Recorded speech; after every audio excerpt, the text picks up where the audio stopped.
In 1988, at the peak of his fame, Ron Howard made a movie that nearly broke him. What began as a dream project turned into a grinding test of patience. Not because of money or story, but because of the people and tensions on set. That film left scars Howard still remembers. Born March 1st, 1954, in Duncan, Oklahoma, Ron grew up inside show business. His parents, actor-director Rance Howard and actress Jean Spiegel, raised him around sound stages. Schoolrooms were often replaced by studio sets. He balanced homework with acting early on. By age 5, he had his first credited film role, and in 1960, he became a household name as Opie Taylor on The Andy Griffith Show.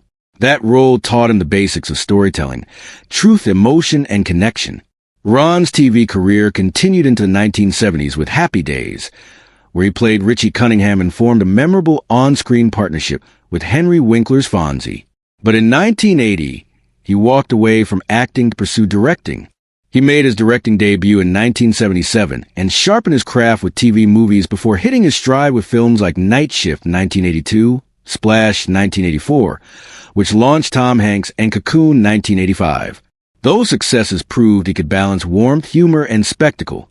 Then came Willow 1988, a high fantasy adventure produced by George Lucas. The film was intended to be epic, but production was chaotic. Clashing visions, long schedules, and creative friction pushed Howard to his limits. Though Willow later found a cult audience, the shoot was one of the toughest chapters of his career. He rebounded quickly with Parenthood, a heartfelt ensemble comedy that performed well and reminded audiences of his storytelling instincts. The 1990s cemented his reputation. Backdraft showed his command of spectacle.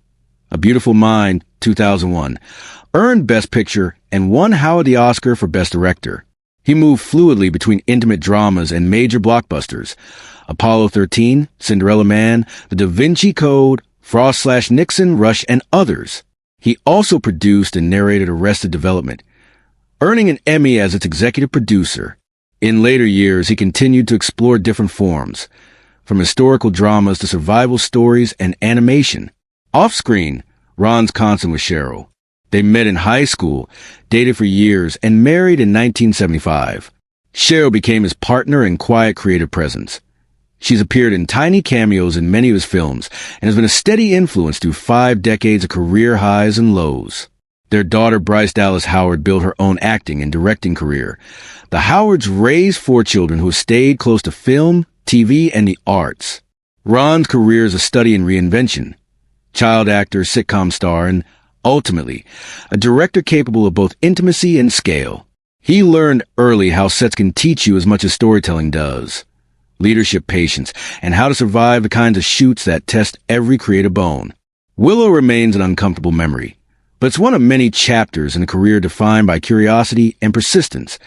The same drive that started in a small-town kid from Mayberry and carried him to some of cinema's biggest stages. Ron Howard has long been Hollywood's steady hand, dependable, unflashy, and mostly free of scandal. But even he has had jolting moments. In 2011, his comedy The Dilemma flopped, and a single throwaway, homophobic joke in the trailer set off a national backlash. Universal quietly recut the promos, but Howard refused to remove the line from the finished film. He later said the edit for ads was sensible, while preserving the scene in the movie was a stand against censorship. The line was meant to reveal a character flaw, not the filmmaker's view. The controversy died down as quickly as the film did. Years earlier, Ron Howard almost walked away from television. He was a young actor when Happy Days launched in 1974, and Richie Cunningham became a household name. The show, however, developed its own gravity, and by season 3, it was clear Henry Winkler's Arthur Fonzarelli had become a ratings engine. Producers floated renaming the series Fonz's Happy Days. Howard opposed the idea. He said he would quit before letting the show become a one-man vehicle. To him, it was an ensemble, and that mattered. Creator Gary Marshall and Winkler agreed. The title stayed. Happy Days went on to become an 11-season cultural touchstone, proof that protecting the ensemble preserved the show's heart. That headline moment, the reported walkout threat, is the story people remember, but it's only the tip of the iceberg. The fuller truth is that Howard's early refusal to trade principle for instant gain signaled a temperament that would guide him through tougher tests. When Howard moved from the camera to the director's chair, early hits like Splash, 1984, and Cocoon, 1985, ushered him into a different world. Bigger budgets, weightier expectations, and larger-than-life personalities. Those films earned him respect, but they also exposed him to a new curriculum. Cocoon paired him with veteran actors and delicate egos. He later admitted that managing strong personalities sometimes left him feeling out of his depth. Those were not failures so much as education. Not every collaboration was easy. Howard has pointed to difficult moments with certain actors as lessons in leadership rather than simple conflict. The key skill he developed was listening without surrendering the story. Instead of turning a set into a battleground, he learned to translate stubbornness into experimentation. Try an actor's idea, see what it brings, then choose what best serves the scene. That approach, curiosity married to decisiveness, is one reason performers continue to trust him. By the late 1980s, the grind of big productions and public scrutiny grew heavier. Willow stands out as a particularly fraught assignment. A sprawling fantasy with studio pressures, enormous logistical demands, and creative clashes that tested everyone involved. Howard has spoken candidly about how the experience stretched him. He endured public criticism, box office swings, and days when the only option was to keep moving forward step by step. Those trials became a crucible. The heat wasn't accidental. It was shaping. The lessons showed up clearly in later films. With Apollo 13, Howard blended technical discipline and human drama, creating a taut, collaborative story in which expertise and teamwork triumphed on screen. The film's famous line, "Failure is not an option," isn't just a soundbite. It reflects a directorial ethic of responsibility and calm under pressure. A beautiful mind required a different patience, a willingness to handle mental illness with nuance, to let performances breathe, and to avoid exploitive shortcuts. Frost/Nixon demanded quiet precision. The choreography of interviews and the moral triangulation between public persona and private truth, and Howard approached it with the same steady hand. Across these varied projects, Howard repeatedly chose integrity over easy headlines. He did not cultivate a flashy auteur signature. He cultivated something rarer in commercial filmmaking, the ability to deliver emotional clarity across genres. His mark is not a camera trick or a pattern of visual flourishes, but a steady devotion to storytelling that foregrounds character and collaboration. That steadiness has earned him the trust of actors, composers, and technicians who prefer to explore truth together rather than be shepherded by a single domineering vision.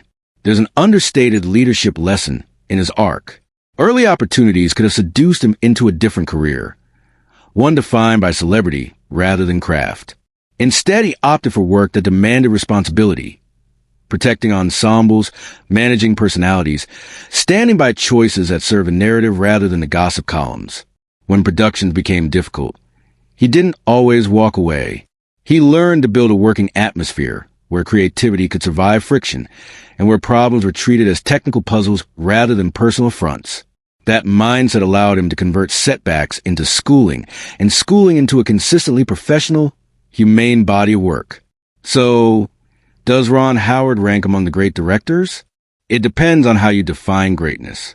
If greatness means a consistent capacity to tell stories that move people across genres, to draw performances that linger, and to shepherd films that continue to matter, then yes.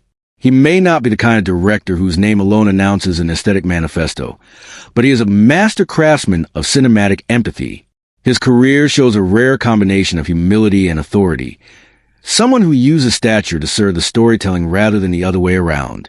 Which of his films is my favorite? Apollo 13. It captures what I admire most about Howard: technical rigor, human-centered drama, and a belief in collective competence. It's a film about people relying on each other under pressure, and Howard directs it with an economy and compassion that make the stakes feel immediate and earned. More than any single accolade, that film, and his career as a whole, offers a quiet lesson. Integrity, persistence, and collaborative leadership create work that lasts. His journey is a template for anyone who makes things with other people. Choose principle over applause, listen more than you speak, and treat every collaborator as part of the story. For young filmmakers or professionals in any field, That's the real legacy. Not every success is immediate. Not every set is harmonious. But persistence paired with empathy reshapes failure into experience, and experience into work that matters and endures still.